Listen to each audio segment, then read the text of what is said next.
Assalamualaikum warahmatullahi wabarakatuh. Perkenalkan, nama saya Farah Falabiba dari Fakultas Ilmu Tarbiyah dan Keguruan, Prodi Pendidikan Agama Islam dari Universitas Sains Al-Quran di Wonosobo. Saya di sini membuat video atau vlog ini guna untuk memenuhi tugas dari Makul Pengembangan Lembaga Pendidikan Islam yang diampu oleh Bapak Dr. Anis Nur Haris MAG. Guys, kalian tahu gak sih PLP itu apa? PLP itu kepanjangan dari Pengembangan Lembaga Pendidikan Islam. Asing kan? Ya, soalnya ini makul baru di semester 3. Nah, lembaga menurut bahasa suatu badan atau organisasi yang bertujuan untuk mengadakan suatu penelitian keilmuan atau melakukan suatu usaha. Nah, lembaga pendidikan Islamnya sendiri berarti suatu bentuk organisasi yang mempunyai pola-pola tertentu dalam memerankan fungsinya serta mempunyai struktur tersendiri yang dapat mengikat individu dalam naungannya. Adapun tujuan dari lembaga pendidikan Islam itu yaitu untuk meningkatkan keimanan, pemahaman, penghayalan, dan pengalaman peserta didik tentang agama Islam, sehingga menjadikan manusia muslim yang beriman dan bertakwa kepada Allah Subhanahu wa taala, serta berakhlak mulia dalam kehidupan pribadi, bermasyarakat, berbangsa, dan bernegara. Nah, adapun tujuan dari lembaga pendidikan Islam yaitu untuk meningkatkan keimanan, pemahaman, penghayalan, dan pengalaman peserta didik tentang agama Islam sehingga menjadikan manusia muslim yang beriman dan bertakwa kepada Allah Subhanahu wa taala serta berakhlak mulia dalam kehidupan pribadi, bermasyarakat, berbangsa, dan bernegara. Nah, di lembaga pendidikan Islam itu ada berbagai macam jenis ya guys.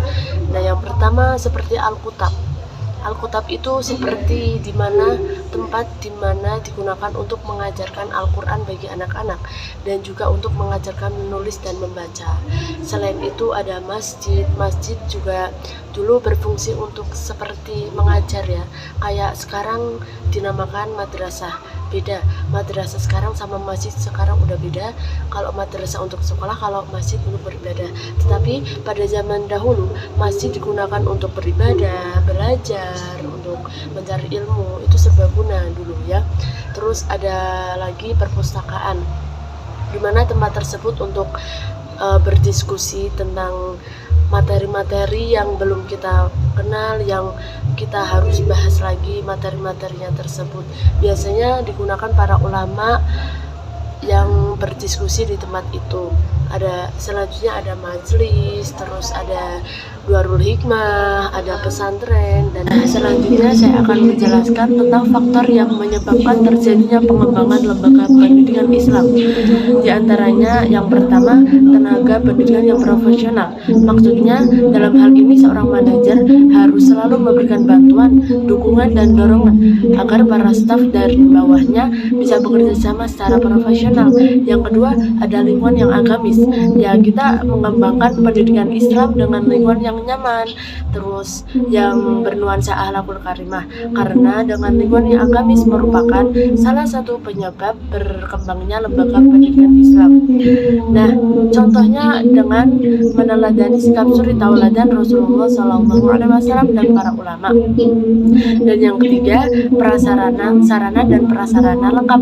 Nah, dengan adanya pengembangan lembaga pendidikan Islam, salah satu faktornya adalah adanya sarana dan prasarana lengkap, yang dimana kita menunjukkan bahwa sarana dan prasarana yang ada di madrasah perlu didaya gunakan dan dikelola untuk kepentingan proses pembelajaran di madrasah, seperti adanya tempat atau ruang, bangunan sekolah, terus laboratorium, perpustakaan, dan lain-lain. Nah, selanjutnya saya akan menjelaskan strategi pengembangan lembaga pendidikan Islam. Yang pertama, komit kepala madrasah dalam meningkatkan mutu pendidikan. Nah, maksudnya dalam madrasah harus ada komitmen antara kepala madrasah dengan para guru dan staf-stafnya, yang dimana kepala madrasah bertugas sebagai leader dan manajernya, karena dengan komitmen tersebut dapat menyebabkan madrasah kita semakin maju. Terus yang kedua, membentuk teamwork sebagai penggerak mutu. Nah, keberadaan teamwork dalam implementasi manajemen peningkatan mutu berbasis madrasah menjadi penting. Adanya kepala sekolah tidak akan mungkin bisa menjalankan mutu tersebut dengan sendirinya. Oleh karena itu, dengan mencapai tujuan peningkatan mutu pendidikan yang berbasis madrasah, terdapat strategis yang dapat dilakukan oleh timur madrasah tersebut, yang dimana para timur madrasah harus saling ketergantungan antara tim, terus perluasan tugas, penjajaran, adanya komunikasi dengan baik antara tim, terus saling percaya, adanya pembagian tugas dan kewenangannya, dan lain-lain. Yang ketiga yaitu merumuskan visi misi madrasah yang berbasis mutu. Kalian gak asing kan visi misi? Nah, visi adalah pernyataan yang diucapkan atau ditulis hari ini yang merupakan proses manajemen saat ini yang menjangkau ke depan. Sedangkan misi adalah pernyataan yang mengenai hal-hal yang harus dicapai oleh organisasi bagi pihak-pihak yang berkepentingan pada saat ini.